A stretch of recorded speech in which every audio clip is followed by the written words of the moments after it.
What's up, YouTube? I hope you all are doing well. Welcome to the live stream. My name is Anson. If you're new to the channel, this channel is here to talk about filmmaking gear and specifically gear for the budget-conscious filmmaker. I've been working on that tag. It's very important to me. How are you guys doing tonight? Tonight we are talking about why I am not selling my GH5 and my Blackmagic.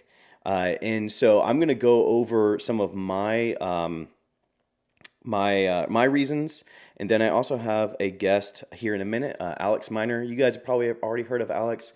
Alex and I share a lot of audience, and so in a minute we're going to be talking to Alex as well. So with that being said, I'm going to kind of start off with some of my reasons, some of the things that I sorry, I'm trying to lower my audio. Here we go. Some of the reasons why I kind of going through this, where, kind of deciding why I didn't want to, buy into the hype or, potentially, see the A7S3, while it's an amazing camera, it has all these amazing specs, it's very tempting to just kind of buy into the hype and jump ship, go from one system completely other. It's just very easy to do that when you have all the YouTubers kind of like screaming in your ear, "Hey, you guys need to buy this." So I'm going to talk about some of my reasons. I've got Alex as well. I'm going to talk to him in here in a second and go through his reasons of why he is not selling his GH5. I talked to him a minute ago. Apparently, he bought a GH5 in 2020. In 2020, buying a GH5. I bought mine in 2019. I can't really say anything. So we're going to talk about, why. Why do we feel like the GH5 and the Blackmagic still, it's in 2020 with the Canon R5, R6, A7S3, for even that matter, the Blackmagic Ursa Mini Pro, why these are still cameras that we're going to choose for our daily activity and productions. So I'm going to cut over to Alex now. Alex, how are you, man? I am doing good, man. I'm doing very well. Awesome. Well, real quick, before we get into like some of our reasons, and if anybody has any issues with the audio, let us know in the chat. But before I get into some reasons of why we are sticking with the GH5 and I'm sticking with GH5 and the Blackmagic. Before we get into those reasons, for those that don't know you, tell a little bit about yourself. What your channel is about, a little bit about yourself. Let's get to know you a little bit. All right, well, I'm Alex Miner. I've been a YouTuber for like the last 2.5 years. Uh, End of this year, will make around 3 years on YouTube. And my channel has mainly been kind of like Anson Gear Reviews. I'm a Micro Four Thirds shooter. I have been this entire time. I bought my first camera, a G7, I'd say about 3 years ago. Then I Nice. moved up to the G85 and then the GH5. And it's been a good system to me, man. Like my channel, I focus a lot on low budget gear, kind of alternatives to the fancy expensive stuff that we're all seeing and drooling over, whether that Absolutely. be lenses, whether that be lighting. And I know that a lot of people are like me, where the budget's not unlimited, but you want good quality. And so if I find a good deal or find something that unexpectedly might be of a benefit to the budget filmmaker, I'm going to talk about it. Absolutely. And I think that's where you and I kind of, have a common bond there. We know that filmmaking is not an inexpensive either hobby or occupation. And so when we can find things to kind of help those budget conscious filmmakers, definitely worth the time. Alex, I know we know each other a little bit from the No Small Creator group from Cody Warner a little bit. You were in that group for a while, weren't you? Yeah, I'm not really active anymore Me because neither. uh, I'm hardly on Facebook these days. Although Hmm. for business reasons I should be, but True.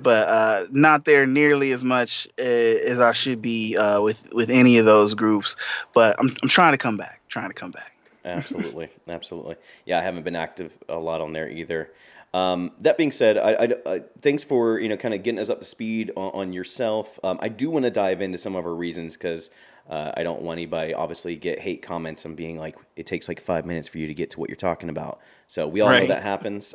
So let's dive in. I'm going to give a couple of my reasons. Then I asked Alex to kind of give some of his reasons.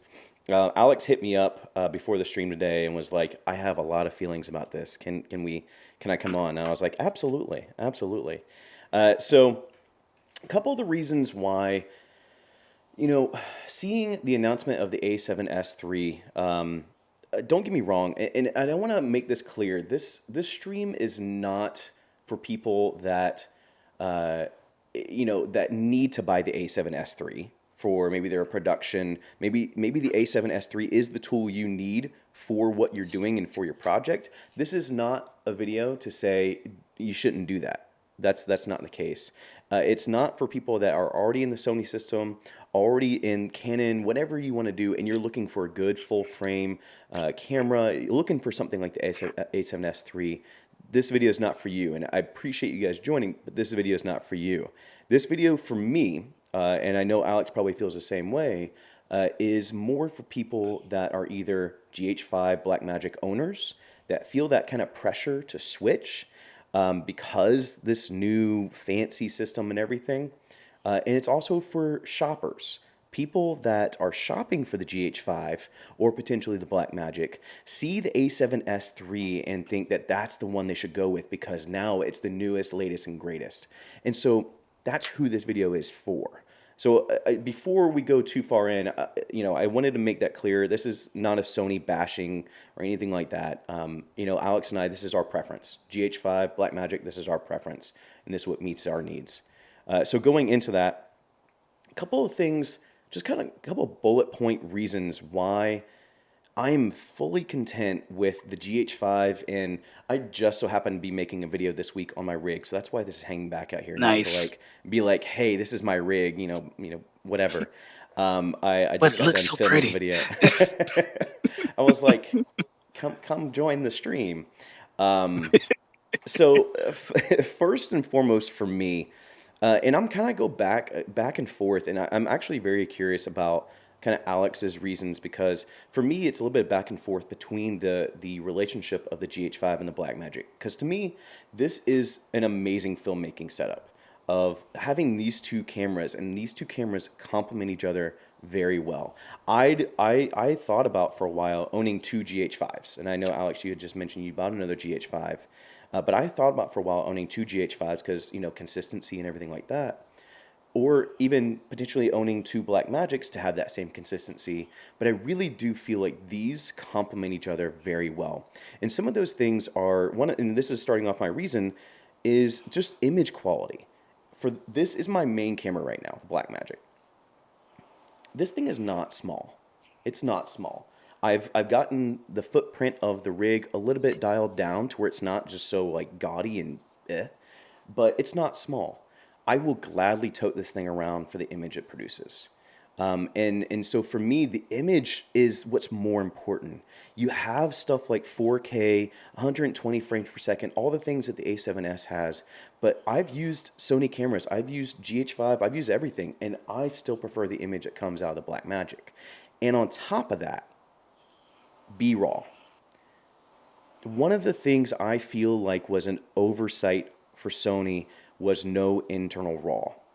And and if you had lowered the price down, I could understand it. But for $3,500, not including RAW, any type of RAW is a huge miss for me. But I'll be honest, I probably still wouldn't have picked it up because B-raw is my preference. I've talked about this before. I own a 2013 iMac, and I can edit B-raw without any proxies. And it's just an efficient Damn. version of RAW.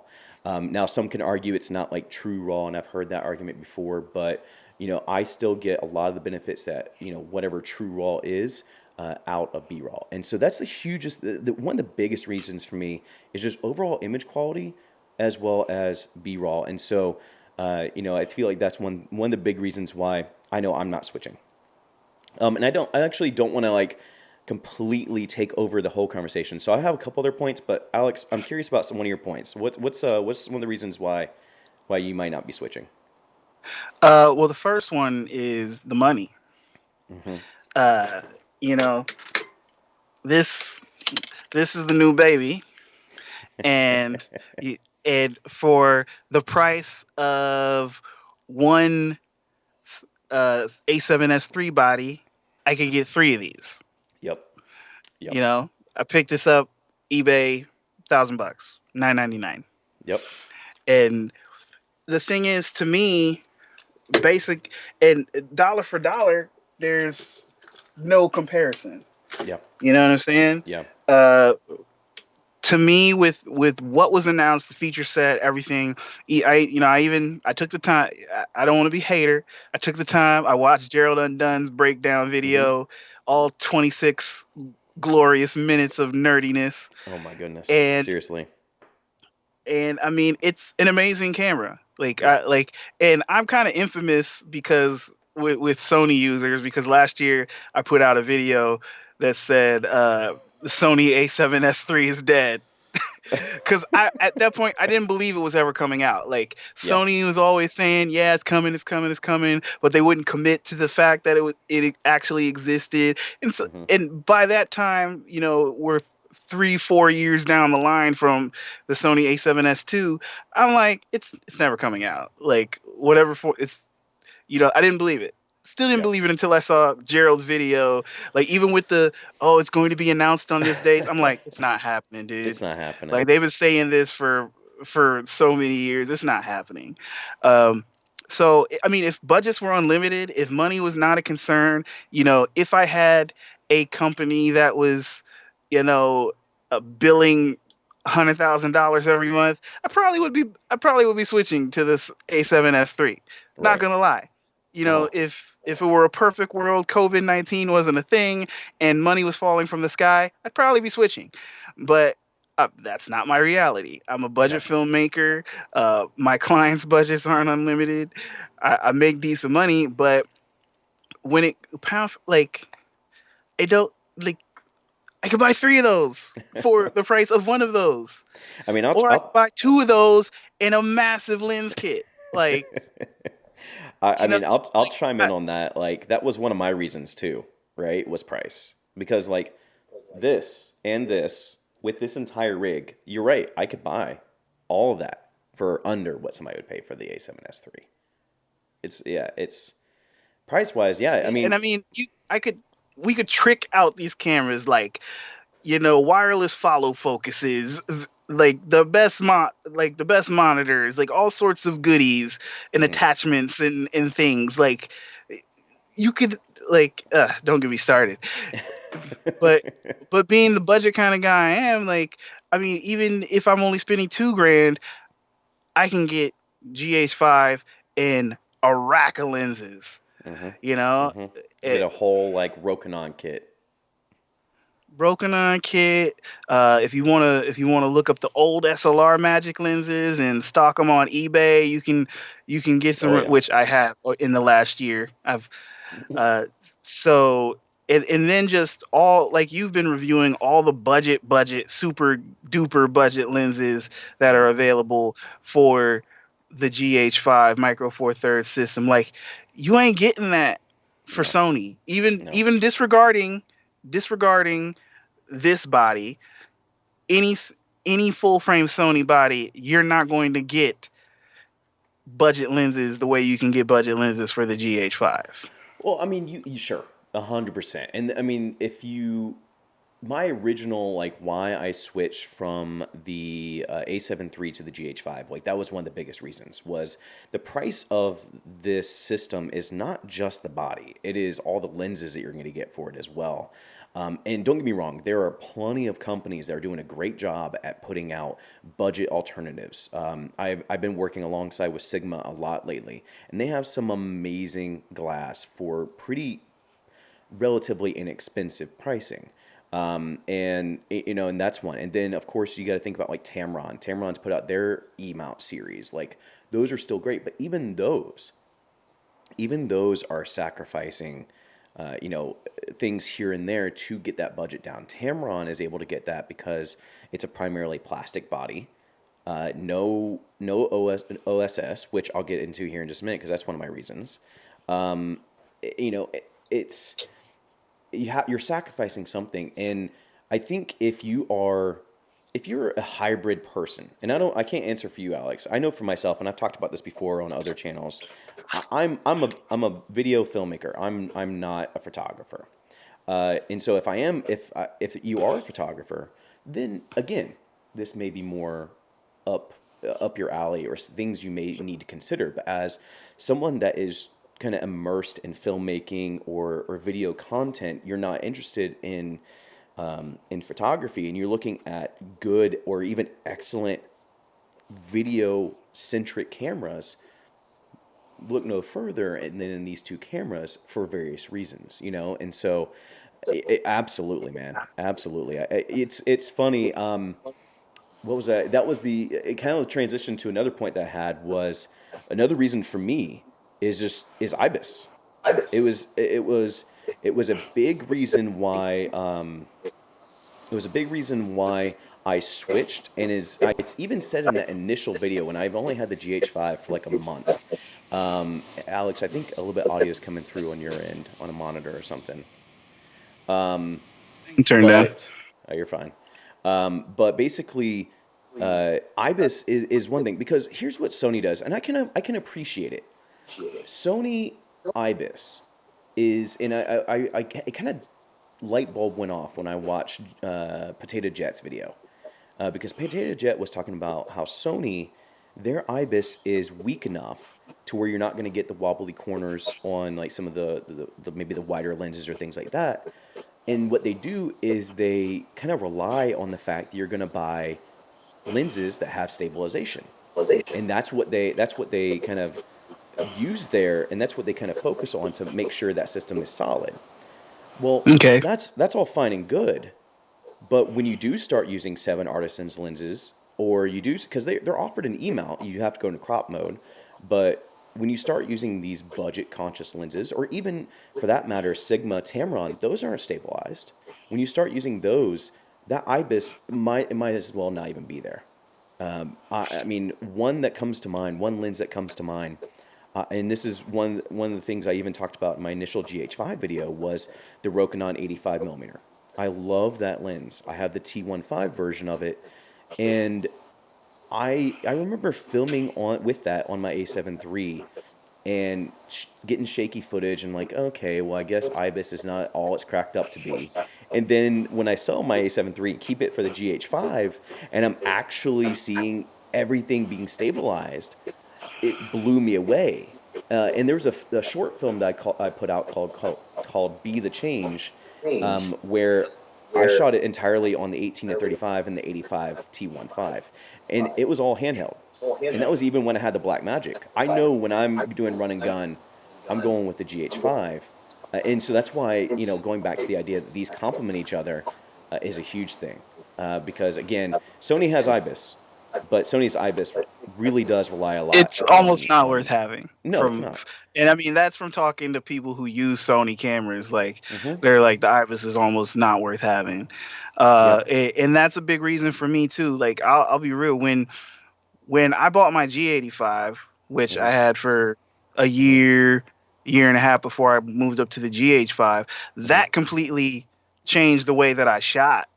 Like before that with the G7, no stabilization, I'm on tripods or monopods Hmm. or what have you.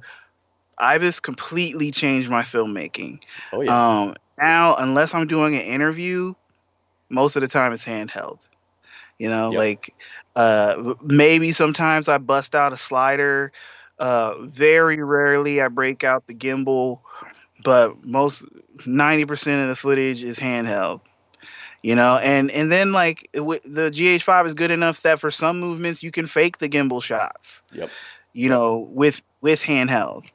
Yep. And especially once you add in the slow motion and everything, because I mean, basically, when you look at it feature for feature, everything that's going on, to me, I'm not that impressed with the A7S III Hmm. because I'm sitting there like, okay, they basically made a full frame GH5 with 4K 120, Yeah. Yep. Yep.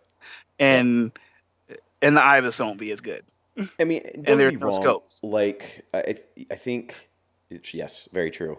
There are arguments of like, okay, so it is 4K 120, but at the same time, it's 4K 120, 10-bit 422, which I'll be honest, like the GH5. I mean, if you go into 4K 60, you're gonna be an 8-bit. So there's a little bit stronger of a codec with the A7S3, but still, it is one of those things where I kind of chuckle a little bit, and then, man, I made the huge mistake of putting the live stream that I did for the A7S3 announcement and posting it to my GH5 Facebook groups. That was a huge mistake. And so everybody was like, "Oh, it's just a full frame GH5, full frame GH5," and very much a lot of that's true. And a lot of the things that the A7S3 is doing, and we even said in that stream that it's a safe thing.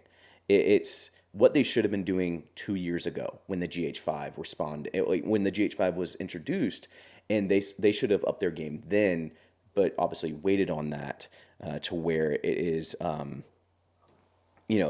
seeming like it's a little bit behind.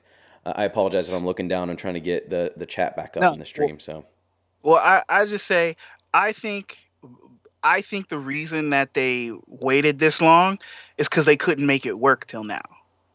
fair, fair. That's my honest opinion. Because look at all the struggles that Canon is having with the R5 and all that, and the fact that it wasn't until the last year or two that even in the cinema camera world, most of these cameras were moving to full frame, Hmm. and those cameras have better cooling. Those cameras have better processors, and a lot of them aren't doing the things that the GH5 is doing or the A7S3 is doing. So I think up until probably the past 6 months or so, where they had to like really be nailing it down, I don't think they could make it work to do everything that they knew everyone was expecting it to do. Because I mean, we've all heard the laundry list of demands over the years. It's like, we want 4K 60, we Hmm. want 10-bit, because everybody who shoots Sony is sick of 8-bit. Like, Yep. there's all this stuff that because the GH5 has been giving it to people, cinema cameras have been giving it to people, and like because the A7S2 was held in such high regard and was groundbreaking when it came out, Yeah. you know, but now everybody's like, okay, it's 2018, and then it's Yep. okay, it's 2019, and now it's Yep. okay, it's 2020. God damn it, give it, give it to us. Yep. Yep. And I So I don't think they could give everybody what they wanted sure. until now. I don't think they can make it Sure. work. And I think a part of it is, and Mark made a good point. I think they were fighting thermal constraints, and we're seeing Definitely. that with with the R5 and R6. It was funny. I was watching the conversation. Yeah, sorry, I was distracted by this chat there. But the conversation between Sarah Dietschy and Gerald Undone, they put out Sarah Dietschy put out like a chat that they had, and it was funny because they apparently had the conversation prior where they saw all the specs for the R5 and they were like, "This is impossible. This camera is going to melt," and they were chuckling about that because they were like, "We called that. Like it's this camera's going to melt." And so going back to Mark's point, like sure, absolutely. Like, and I said this on Tuesday's stream where I feel like with the A7 III and even maybe even some of the APS-C bodies, they ran into overheating issues, and so it was almost like they had to take the safe route to make sure they're just not going to be known for the overheating company, and so this is all they could do, and without overheating. And even then, I've heard mixed reviews that people are saying it is overheating. Some people are saying it isn't. I mean, most people are saying it isn't overheating. Um, so I've seen a few it's comments saying that it is, but I'm thinking those people are like, but I think the people who are seeing it overheating are trying to break the camera. sure. I mean, when Potato Jet puts it, have you ever seen his overheating process? Oh yeah, he puts it in a freaking oven. Yeah, he puts it in like one of those like the thing you put like chicken eggs in to like Mhm. help them hatch. And he does that to like help it overheat, and he didn't get it to overheat. I mean, I think after like I think he did it and it was like 40 minutes to an hour that it didn't Yeah, overheat. something extreme. Like, Yeah. So, I mean, I'm taking these it's overheating with a grain of salt, but still, well, like, taking out the overheating, yes, an incubator. Thank you for that, Gerald CC. That's exactly what it's called, is an incubator. But yeah, I don't buy the overheating, but at the same time, like there's other reasons why, it's definitely one of those things where we have a new flashy item. Let's talk about why we should all buy it, and it's YouTube is a strange world. It is a very strange world of and it is some. definitely not the real world. No, no. It's funny. Like I see people talk like. Don't get me wrong. Flip LCDs and fully articulating LCDs are very handy for a lot of reasons. But every time I hear anybody be like, it needs to have a flip LCD, I think of YouTubers. And I'm like, that's a YouTuber issue. Now, I know that's not the case. I know that's not the case. I mean, that's why I have a freaking monitor on my Blackmagic, because I do look, most of my stuff is with a top handle. And so I need something that is articulating. But still, I think of a YouTuber issue at that point. Um, so, Yes and no. I mean, it is very useful, but I mean, like even saying that, like I shoot with a 7-inch monitor on my GH5 all the time. You know. I refuse to use a monitor with my GH5. I'm like, this is the whole reason I got the GH5, wasn't for a fully articulating screen. I'm not doing it. GH5 is my like minimalist setup. And so whenever I'm done carrying this mammoth around, I'm like, I gotta go like run and gun for a while. So Well, I mean, I can do run and gun with it, but if I have my choice, like that, like the GH5 in the IBIS in Panasonic cameras changed the way that I shot because it made me into a mhm, handheld shooter. But then when I got my first 7-inch monitor, that I don't even I can't say exactly what it changed and how I compose and how I mhm, shoot, but something definitely changed because mhm, from then on my B-roll was way better. Like just composition of shots was way better. Like I don't know what the magic sauce of the 7-inch was because I was shooting with a 5-inch monitor before that. But something about the since starting using a 7-inch monitor, like it upgraded my eye or something. Like I'm gonna say for myself, I'm gonna count it up to old man eyes, because it was funny. So I filmed the Black Magic kind of tour on the rig, and it was. I always like have an internal chuckle on like if people knew what went into making YouTube videos, like they would just oh roll jeez. laughing. But I literally had to take this monitor off, and I had this long HDMI cable from my GH5 to the monitor, and I had the monitor like literally like right here, checking my focus and everything. So I completely bring that up and chalk that up for myself as old man eyes. So it's crazy. Awesome. Well, so I those were a couple of things I had. Basically like image quality. I mean, this is my A camera right now. Is the Black Magic. You know, I should use it on a tripod more than I do, because there's absolutely no IBIS on this thing. But that's also why it weighs a ton, so I can get rid of that micro jitter. And this side handle, and whew, made everything so much better. Um, Yeah. but image quality for me, IBIS. If I'm running gun, GH5 all the way. I mean, that is the trick right there.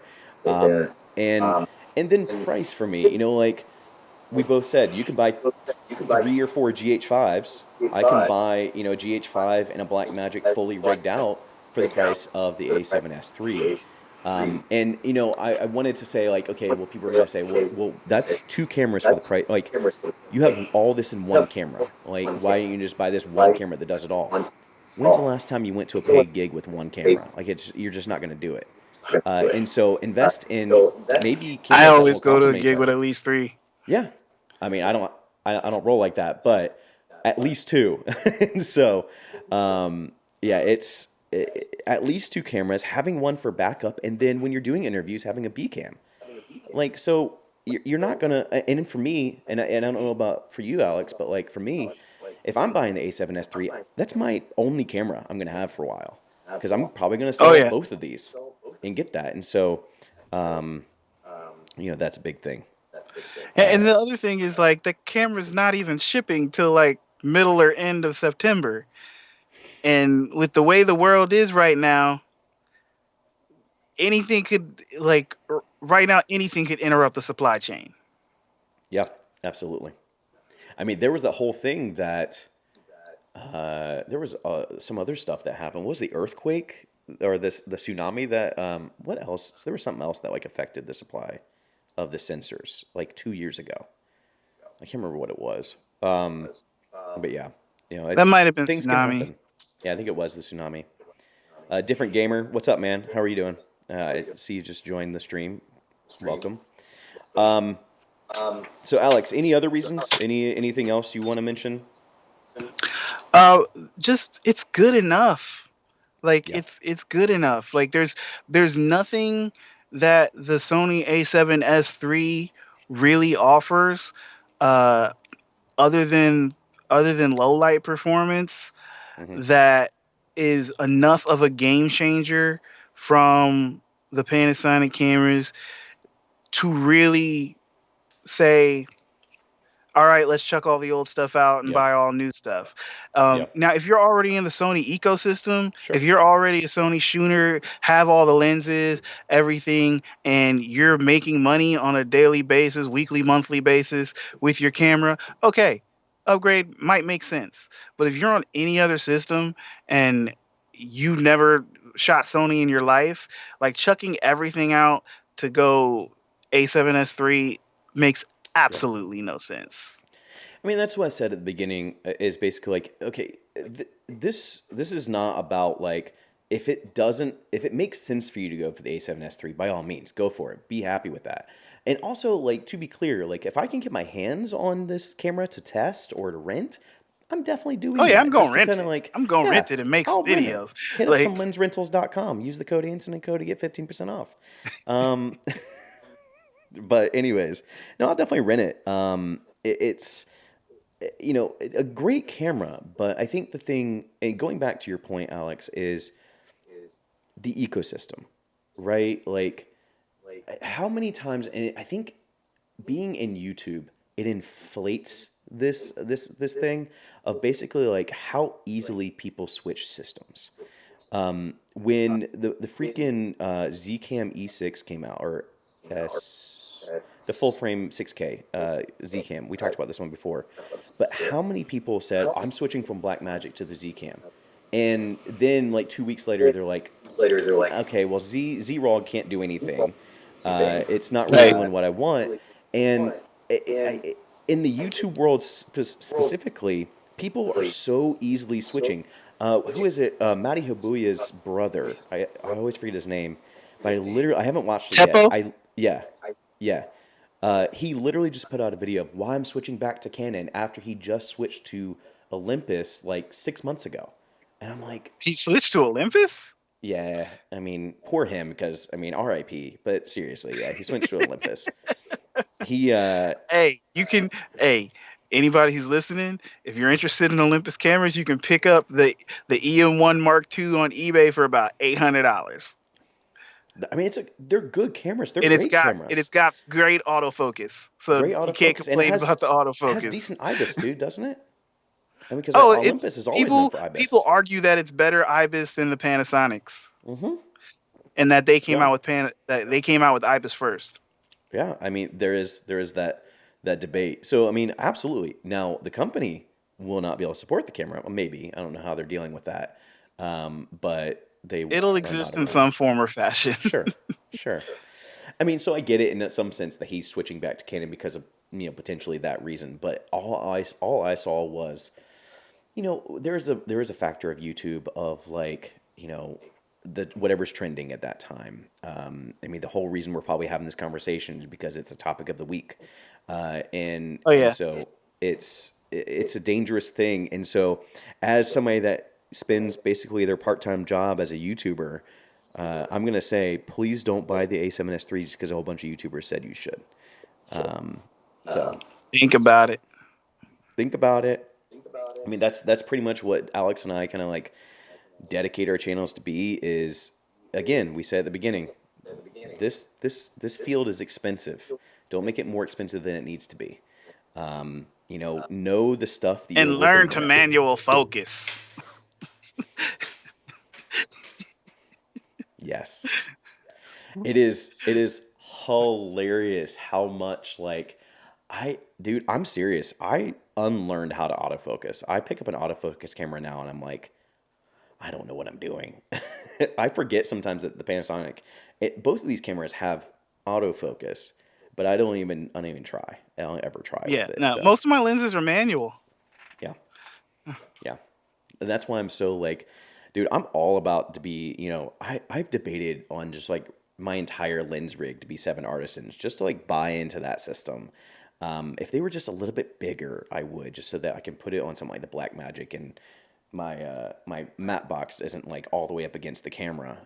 So Dude, you need to check out the Camland lenses. Like yeah. I've I need to make a video about all my Camland lenses. Like their their lineup is not quite completely yet. They still Hmm. need they still need at least one wider lens, Hmm. but after that, I mean, if because I've got a Camland, I've got a 21 millimeter, 28 millimeter, and a 50 millimeter. They have I want to say they have a 15 millimeter out Hmm. right Hmm. now. I think Hmm. it's a 15 millimeter. If they put out like a 10 or a 12, I'm probably gonna shoot all Camlands. I mean, I'll tell you. So there are two. I have two thoughts on that. One is I'm almost on the verge of switching to all Canon FD. That's about to be my entire cinema setup. Wow. This right here is a 24-28. This is a freaking beautiful lens. Like, I can't stress that enough. I just ordered the 50 macro lens for all of my product shots. Just everything that I've used from the FD line has blown me away. So literally, I'm about to like one save a ton of money and go with some FD Right. glass as my like cinematic setup. But then also something that has me really curious, like super curious, and I've been trying to hit them up to let me test some of their lenses, is the Makey Cine lenses. Like those, I grovel a little bit every time I see them because the housing is You might just amazing. have to rent those, bro, if you could find somebody that's I stocking can't them. find Cause anybody that's renting them. I can't. I've tried lens rentals. I've tried borrow lenses. I've tried all the major places because I think they're considered like cheapo brand. Nobody like supplies them, but like they're on that verge of being somewhat not cheap because they're like $300, $400 to buy. 400 bucks a So piece, pretty much. I won't lie. I did look at the whole entire set. I was like, I'm just gonna drop it. I'm gonna drop like $1,000 just on the entire set. Um, Quiet as kept. Viltrox is supposed to be dropping a cinema line of their new lenses, their new crop sensor lenses. Yeah, the 21, the 33. There's a couple others that they've released them autofocus for Fuji. They're yeah. supposed to drop a micro four thirds cinema lens set. I just got done talking with Per Gear about letting me test some Viltrox lenses, and they didn't have any Micro Four Thirds, and so I may have to open that conversation back up and be like, hit me up with some Like Viltrox lenses when that comes I out. don't know when they're supposed to drop. The rumor sites that I saw said third quarter this year. So we're just entering third quarter this Oh year. man, I'm ready for So it. I've been searching every day to see when those things come out because the Fuji ones are out, Yeah, and so yeah, I'm ready for that. Different gamer did have a question. He said, "What do you guys think about the Blackmagic 12K? Is it worth considering buying if you're a YouTuber under a million subs? Is its new sensor a revolution in cameras?"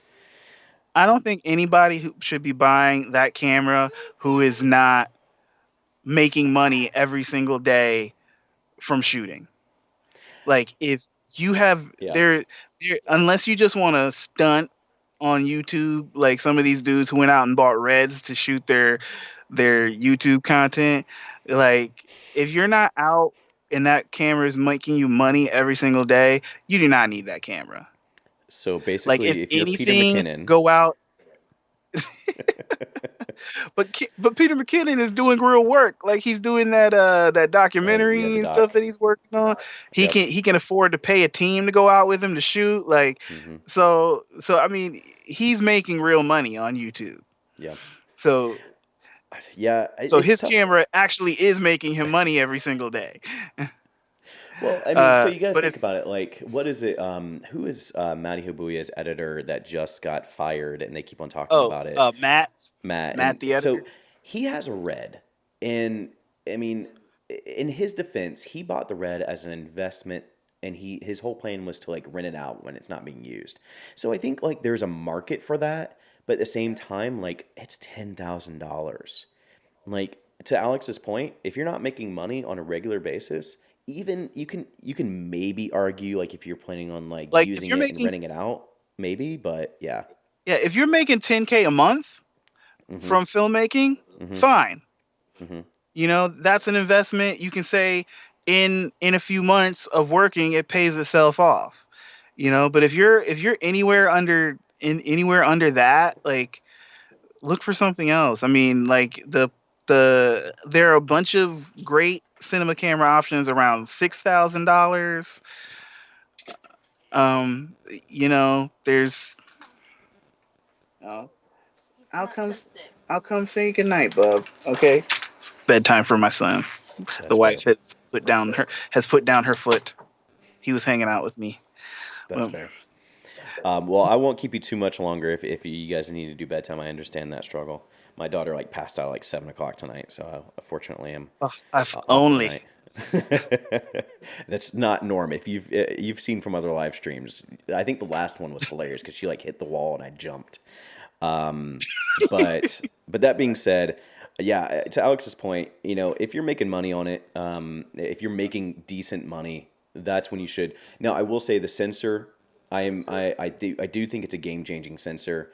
But here's where I think if you're not making money and can't buy the Ursa Mini Pro, wait until that sensor takes into effect for the ones that we can't afford. Those prosumer cameras that they're going to put that sensor in eventually. So wait on that. Um, uh, Edixon, you had a question of, do you guys feel that at some point quality is not a factor depending on your deliverables? Like for YouTubers, why is it such a point to get a crazy quality if compression is going to kill your quality? I mean, I think at some point we're going to get to the point where clients are going to want 6K, 8K for their projects, just like they're wanting 4K now. Um, but it's probably few and I far deliver between. in 1080. Honestly, I'm not doing a ton of professional work right now, but I have a buddy of mine that works for a town that's near mine, and that's all he does is does video content for them, and he does the same thing. He delivers in 1080 all the time. Um, is it, when you're talking about 6K, 8K, 12K even, I mean, the only thing that really makes sense for that is it future proofing? Um, if it is going to be the standard at one point, but at the same time, like we're just now getting where people are demanding 4K. So I think if you get something like 4K right now, you're set. You're set. And that's why I feel like the A7S3 Yeah, is not like a huge loss because no one's using more than 4K unless you're Peter McKinnon. yeah, and the thing is, once you moved into those advanced codecs and stuff, like, you gotta upgrade more than just the camera. You gotta Yeah. upgrade your equipment, your computer equipment, your setup, like, to be able to even run the footage in your editor, and Yep. then to really be able to see what you're doing. You're gonna need great monitors and all that stuff. Like, so Everything it's has a a lot cost more than associated just the with it. camera. Yeah. Yeah, Yeah. there's a lot more that you have to invest in than just the camera. As for YouTubers using crazy cameras and wanting quality, it's like, we do it because we can. I mean, Yeah. why is MKBHD shooting on Reds with robotic camera arms and all that. It's because he can. I Like, mean, I I mean, the dude benefit from started it. out. Yeah, I mean, the dude started out with, you know, the stuff that everybody else started out with when he was first getting on YouTube. But Yeah, now he does it because he can. It makes him happy to do it that way. Even we all know the compression kills quality, yeah. but at some point the compression just can't take away anymore. And so you and so if you start with a really great picture, you're gonna still end up with a great picture. Yep, yep, yep. I mean, and so there, there is something to be said for that. And different gamer did mention it's not only about the quality. More expensive cameras are more flexible and won't limit you in ways other cameras will. Absolutely, Well, absolutely. some of If them. I so sure, I think Reds are limiting cameras. I think you're. I think when you get into that type of camera, you're gonna definitely run into that. But if we were to spend money on like a C500, like yeah, autofocus, built-in NDs, yeah, some of these more modular cameras like Blackmagic, Red, those aren't making life a little bit easier because you're paying more for the picture and the quality of the picture and the codecs and everything. But something like you're right, something like the C500, the FX9, do have those things. Like I would love to have built-in NDs because I'm currently using some scroll-in NDs from Gobi. It's definitely something to be said for more expensive cameras that have those luxuries. Yeah, so Eddie's asking if you got 2K to spend now on a kit, what you buying? I'm buying, doing what I've been doing: GH5 lenses, like the whole nine. Like I can get everything I need to get up and running for less than 2K. 2K. Uh, Now, see, that's a problem is because now I'm limited to 2K because I would have said the Sigma FP because I'm really curious about that camera. Um, but yeah, I probably pick up another Blackmagic. I'd probably stock out with some good cine lenses. I have a problem with the fact that like all of my lenses are like different companies and different brands. I want consistency. So I'd probably Hmm. invest a lot in like a good set of cine lenses. So either like a Rokinon set or a Makey set, or buy Well, you another only got Blackmagic and a bunch 2K, of so you're FD. gonna have to. You only got 2K, so you're probably only gonna be able to get two or three lenses. You can get the Rokinon set for like I think 1500, Yeah, something but like then that. you 500 for a body. What you can buy a G7? I'll use the body they already have. Oh yeah, I'll go get an M50. I'll get an M50. No, I would say Nice. probably then, yeah, Black Magic again, and then probably just all of the FD lenses I can buy up. So I love them. I want to get the 70 to 210 f4 from Canon, the FD version. There's so many of them. They're so good. I'm into them right now. Um, Different gamer said, "Can a good camera phone like the S20 Ultra be better choice if you only have 2K?" I'm gonna go with no. That's Depends me. on what you're doing. Sure, I'm gonna I'll say revise. depends on what you're doing. You Yeah, know, if you're trying to shoot professional client work, no. If yeah, all you're doing is your own personal content, then yeah, maybe if you don't have a phone and so you need to get a phone and a good video camera, then maybe the S20 will do you right. yeah, yeah. I mean, me personally, I can't, and maybe this is just my limitations as a filmmaker. I can't make good content with a phone.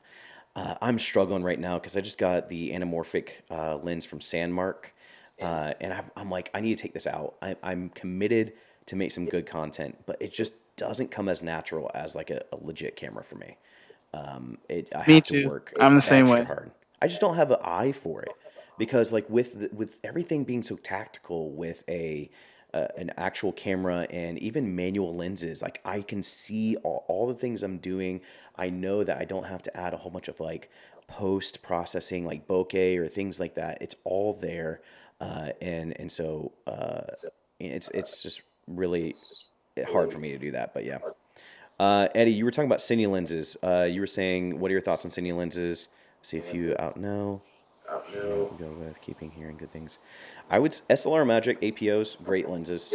Joshua Martin does a great job talking about those. Um, if you're in Micro Four Thirds, check out the Makey lenses. I do hear a lot of good things about those. I'm a huge fan of Rokinon. You might spend a little bit more with Rokinon than you would with the Makey lenses. Um, if Depending you, on the lens.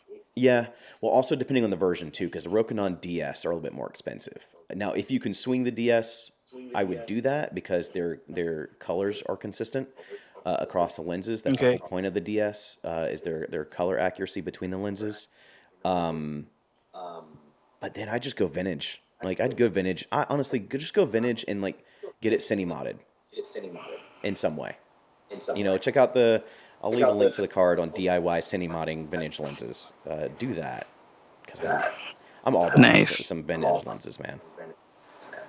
Yeah, I like vintage lenses too. Like I have a Helios. I've got an old school Nikon that I really love. But in the past year and a half, I've been getting into buying more native mount lenses. Um, Hmm. and like I said, I've been buying up those old SLR Magics, the ones that are all the sizes are mismatched and everything. But I Those love the stress me out. image. I love Those the stress me image. out. Like I have the 10, the 12, the 17. That's it for now. But I love the image on all of those, especially the 10. The 10 well, the 12 is great too, but the 10 is just like 10 millimeters is to me that perfect width on Micro Four Thirds for where you want like a vlogging angle. Like 10 Hmm. millimeters is perfect. Like I love Hmm. my Laowa, 7.5 is great, but sometimes it just feels too wide. And Hmm. so what I would end up doing is using what's it called? What's the thing where you punch in on the GH5? Freaking Oh, this. not the 2X. The Oh damn it, I God. can't remember. It's not the slider effect, is it? No, that's not what you're talking about. X teleconverter. Yeah, Oh yeah, yeah, okay. yeah, the X teleconverter. So on my 7.5, I'd end up using the X teleconverter, and that would bring me to about 10 millimeters. So So, you're just using 10 so and that millimeters anyways. yeah, so it's awesome. It's funny. So I bought that Laowa 7.5, the Cine version. I've used it once since that review, and I'm like, I really want to use this more. But yeah, you have to be in a mood, and you have to like. And what's funny is And you now have I to have go out to use that thing. You do. You cannot film inside with that, especially when you have a dirty house like mine. Jeez, you cannot do that. I blame my Unless child. you're like right here with it, and then you can blur out the background. But what's Hey, funny is now. you can hold it this far in front of your face, and you have a good Oh frame. sure, 100%, 100, and it makes a very unique shot. Unique shot. The Seven Artisan 7.5. Like I have such a hard time with fisheye lenses because I'm just like I don't think I that just way. don't I'm do it. like, but now I think I'm talking to Per Gear about doing their 7.5 that they put out, and I'm like, let me do some stuff with this. I feel like I'm gonna do some stuff with this, but it's now I'm like over 7.5. I'm like I'm done. I'm gonna go back to 30, 50, all close up, all punched in shots now. So Yeah, I went through my wide is better than everything phase, and now I'm more into like the 35 millimeter, the 50 millimeter. I even have an Olympus. I have the Olympus 75 millimeter. It's awesome. Olympus 75 millimeter. Okay. Yeah. Yeah. Yeah. Okay. Yeah. Dude, I'm telling you, man. I love. I Yeah, think this bad boy, this nice. chunky guy here. Yeah. I mean, we say that's chunky, but that's really small compared to most lenses. But that's what I I love with know Micro Four compared to these Thirds. other systems. Yeah. Right. Yeah. Uh, so Eddie, you were asking, do you guys have any guides? Are you talking about like buying vintage lenses, buying cine lenses, as far as like what lenses you should suggest? And while you respond to that, Steph, the voice actor, was asking about the M50 for beginner cameras. Steph, honestly, and I don't, Alex, I know how you feel about this. I've gotten to where that's the one that I recommend for anybody that's starting out. It's easy. Will you upgrade maybe like a year or two? Maybe. But autofocus is on point. And I think it's a great beginner camera at a good price too. So, Alex, what do you think about the M50? Um, if I have to recommend a camera to some, See, that's such a hard question.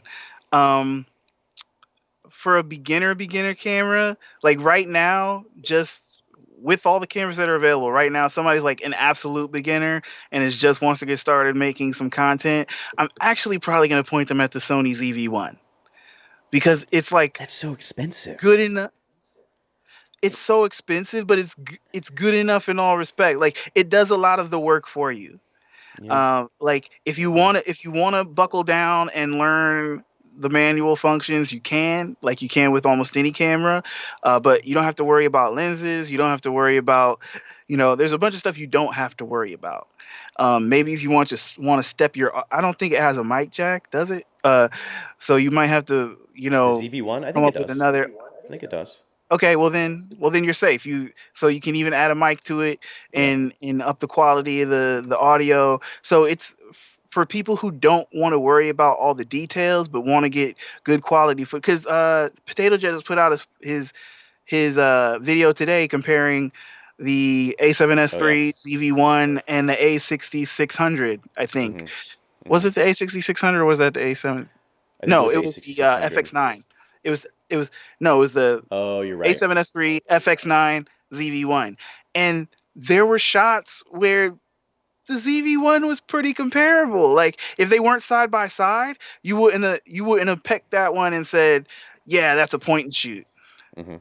Like so especially for like if I have clients right now who are like I want to buy a camera so that I can film some of my own content, I'm telling them to get the ZV-1 because they don't have to worry about anything except maybe adding a mic. Yeah. Yeah.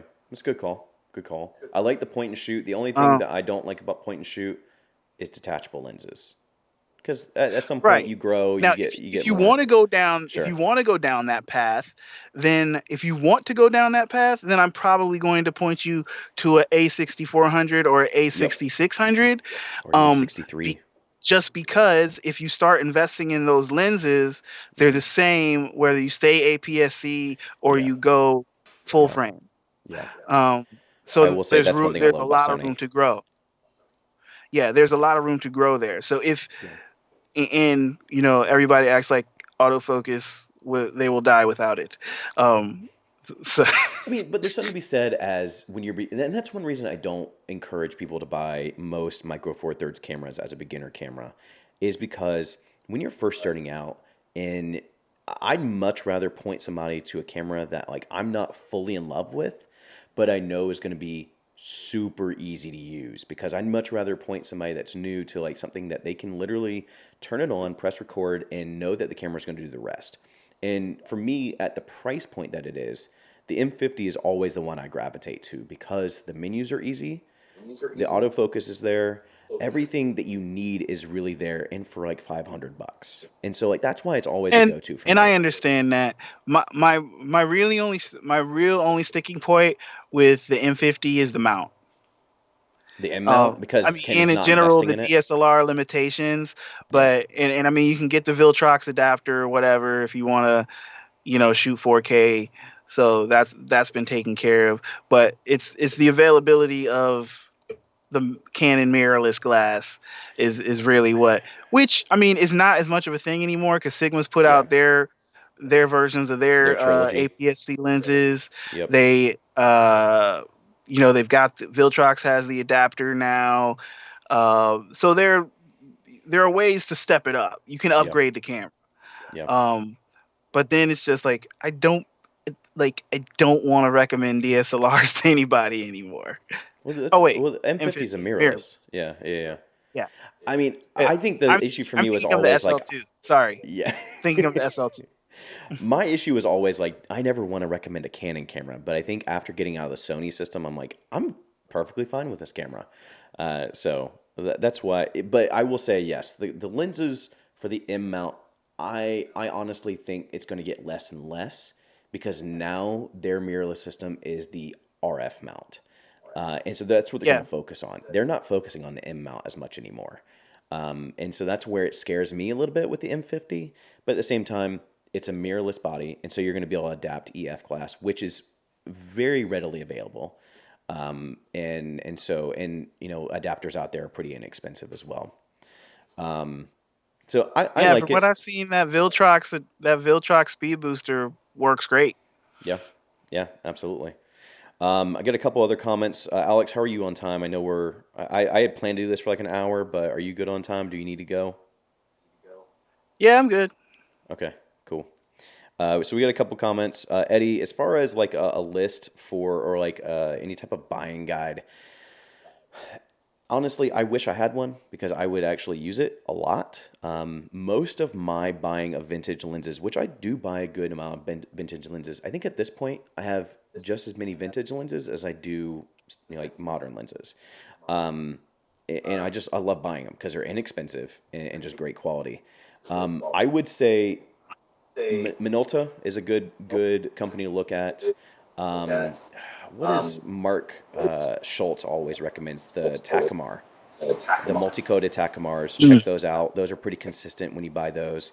Canon FD, like I can't speak enough good things about those lenses, and they're going to be for the most part color matched like you're asking for. Um, I think after that you kind of have to just do your best judgment, honestly. Like I will watch a couple of YouTube videos. I did. That's how I got the looked into the macro lens for the Canon FD.